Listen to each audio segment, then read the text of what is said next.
representación femenina de la República es una representación que viene del tiempo de los romanos, y que los republicanos, tanto los de la primera como de la segunda, insistieron extraordinariamente en plasmarla, ¿no? Es una mujer joven, como ven ustedes, tiene el gorro frigio en los dos casos, con lo cual remite pues, al recuerdo revolucionario de la Revolución Francesa, la balanza de la justicia. En el caso de la primera, tiene algunas características propias, ¿no? Las leyes de la República, esta RF no es República Francesa, sino es República Federal, ¿no? Porque la República Primera fue una república que remitía inmediatamente a la concepción federal, sobre todo pues, por la influencia de algunos autores como Francesc y Margall, sobre todo, pero también por el hecho de que la federal se había constituido, la referencia, la federal, así lo decían en aquel tiempo, se había constituido como una especie de mito, como un mito emancipador, de alto contenido social, liberador en términos políticos, pero también muy importante en términos sociales. Hay un triángulo, es un triángulo característico de la masonería, que está detrás de como los billetes de los Estados Unidos, recuérdenlo, ¿no? Hay un gallo que dependiendo de las interpretaciones pues es una referencia amigable a nuestros vecinos galos, franceses. Recuerden ustedes que en muchas ocasiones el himno que cantan los republicanos en este tiempo no es tanto himnos que luego tenemos de los años 30, sino que es la propia marsellesa. La marsellesa es el himno republicano por excelencia, pero también de los republicanos españoles. El gallo también significa la alegoría del animal que está atento ante la presencia de los enemigos, que madruga frente a la presencia o para avisarnos de la presencia de los enemigos. Y entonces alrededor aparecen pues, un montón de referencias que remiten a la idea del progreso, ¿no? El progreso a través de las artes, ¿no? De la agricultura, la ganadería, está el telégrafo, está la industria, por supuesto, hay una representación de Mercurio que remite a la idea del comercio, por supuesto la cultura, ¿no? La cultura y la antigüedad, ¿no? Alguna escultura, libros, ¿no? Esa es un poco la representación, que como ven se repite de alguna forma en la niña bonita que pasea un león, ¿no? Que es como se caracterizó la representación pictórica de la Segunda República, otra vez una mujer, vuelve a ser la representación de Hispania. En este caso ya es muy insistente con la bandera republicana, la tricolor, ¿no? Que ahí aparece en todas partes. Los elementos que remiten al progreso se repiten pues, simplemente actualizados con la diferencia de los 60 años de por medio. Hay una placa que siempre aparece de libertad, igualdad, fraternidad, que es una afirmación del recordatorio del trinomio característico de la Revolución Francesa, y hay un león, este león que pasea la niña, que es una reiteración, porque es el león hispano, es una insistencia en la referencia de orden nacional. Sería bonito empezar con Pérez Galdós, porque los historiadores siempre echamos mano de los literatos porque son mucho más descriptivos, más plásticos y mucho más entretenidos que nosotros. Pérez Galdós, recuerdan ustedes, que dedicó una larga saga a lo que llamó los episodios nacionales, y era una manera de enseñar historia a través del procedimiento literario, donde mezcla ficción y realidad de una manera pues tremendamente didáctica y ágil. Por lo menos Pérez Galdós, en su larguísima colección de episodios nacionales, se refiere dos veces a Vitoria y Álava. La primera de ellas es la fuga del rey, es decir, la fuga del rey José I, en este caso, como consecuencia de su derrota en la batalla de Vitoria. Y la segunda, que es la que a nosotros nos interesa, es un episodio que se titula España sin rey, y que lo ubica precisamente, sin reina debiera haber sido, bueno, contando a Amadeo Saboya también, ¿no? Que lo ubica precisamente en la época del sexenio democrático. Y nos interesa porque va a presentar algunos de los personajes que a nosotros nos van a interesar esta tarde. Si me lo permiten, les voy a leer un pequeño párrafo donde, por boca de una conversación entre Wilfredo Romarate. Wilfredo Romarate es el personaje de este episodio, ¿no? Que es un carlistón, es un señor carlista que está hablando con su criada, ¿no? En estos momentos no están en Vitoria y están refiriendo, dice, estaba yo leyendo unas historias del país de los volcanes. Cada casa tiene su cráter, país de terremotos, el suelo está siempre bailando. Pues leía que estalló una gran erupción, no sé más, porque me amodorré. Dime, Filiberta es la criada, ¿no? ¿Fue ilusión mía o en la calle había bullanga? ¿No pasó un grueso gentío alborotando? Y dice Filiberta, no señor, no ha pasado más que el carromato de Estella con 4 mulas. Alboroto hemos tenido en Vitoria, ella sí que está en Vitoria, el otro está en Madrid, ¿no? Pero ello fue ayer noche. En el teatro se juntaron esos locos republicanos y estuvieron echando prediques hasta las 11 o más. Luego a la salida hubo lo de que si tú, que si yo, vivas y mueras, y empujones muchos que por poco se vuelven palos.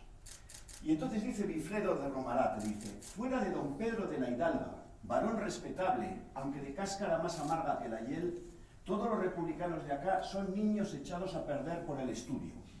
Entre ellos hay muchachos listos, simpáticos, Ricardo Becerro de Bengoa, Daniel Arrese, Sotero Mantelli, ángeles de Dios. Antes de irme a Madrid discutía yo con ellos y les volvía a tarumba despedazándoles con sus propios argumentos.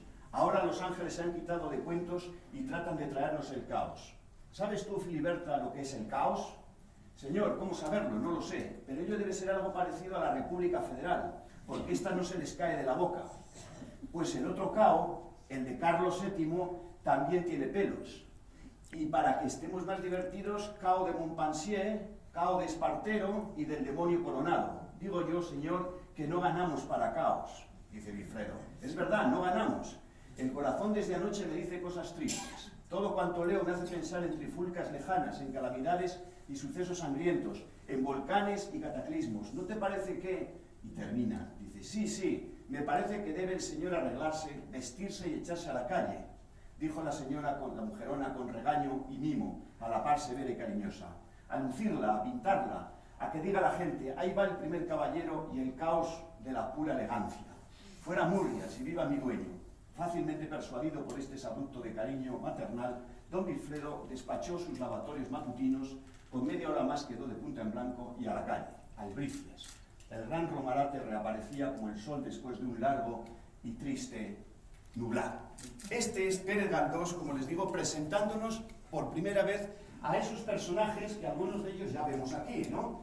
Vemos los escritos de Daniel Arrese, vemos una fotografía, una fotografía, o grabado, no sé qué sería, de joven de Ricardo Becerro de Bengoa, vemos una pequeña silueta, un dibujo de Fermín Herrán, todos ellos nos están sonando inmediatamente, ¿no? Y vemos una imagen de Juan José Herrán, sobrino, que va a ser el primer alcalde el alcalde de Vitoria durante el periodo republicano. Dentro del sexenio democrático, 1868-1874, hay un periodo de tiempo que no llega a durar ni siquiera un año, arranca hace 2 días, el 11 de febrero de 1873, si hubiéramos tenido esta sesión el martes, la estaríamos celebrando el Día de la República, ¿no?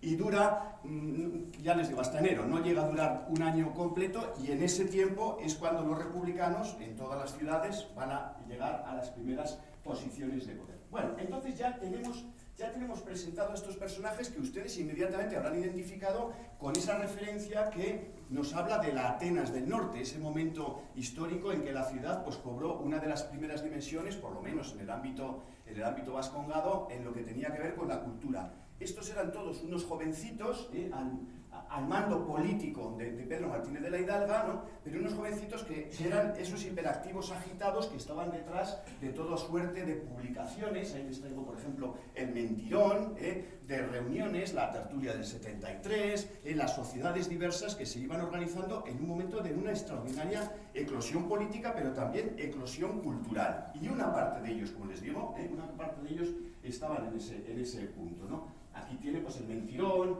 tienen el viejo instituto donde está ahora el Parlamento, ¿no? y donde desplegaron muchos de ellos pues, su condición de catedráticos en varias ocasiones de diferentes materias, ¿no?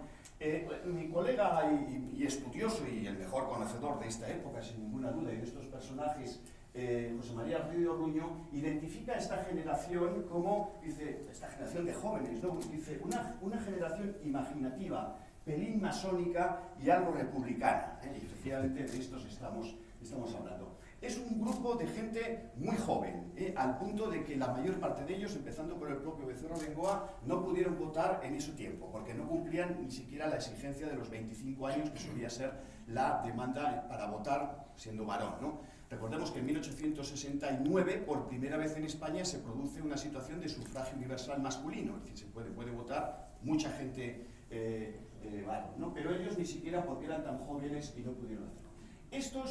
Estos republicanos, como les digo, se organizan en primera instancia en 1869, es decir, El movimiento se ha producido en septiembre. En unos pocos meses, con motivo de las primeras elecciones, las constituyentes se organizan y con un resultado pésimo. En el 69 los carlistas barren, en las Vascongadas y Navarra, barren por completo. Se quedan con la mayoría de los puestos en litigio. Bueno, hasta el obispo de Vitoria fue elegido senador en este caso, no tanto diputado en Cortes. Bueno, después de ese fracaso y después de la elección de ese fracaso, se produce un movimiento importante del que les habló el otro día, si estuvieron en la sesión, nuestro colega John Penche, cuando él hablaba del republicanismo en el País Vasco, les habló de una cosa que hacen inmediatamente, que es esa reunión en Eibar, en junio del 69, se celebró recientemente su 150 aniversario, donde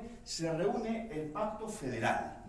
Los federalistas lo que querían hacer era organizar una república federativa donde las diferentes regiones españolas se articularan en un proceso de abajo hacia arriba y constituyeran el Estado. Entonces, la mejor manera de tender en esa dirección, y lo que hicieron fue organizar su propio partido de esa guisa. De tal manera que hay diversas reuniones pues, en Cataluña, en Andalucía, y en caso concreto en el País Vasco se reúnen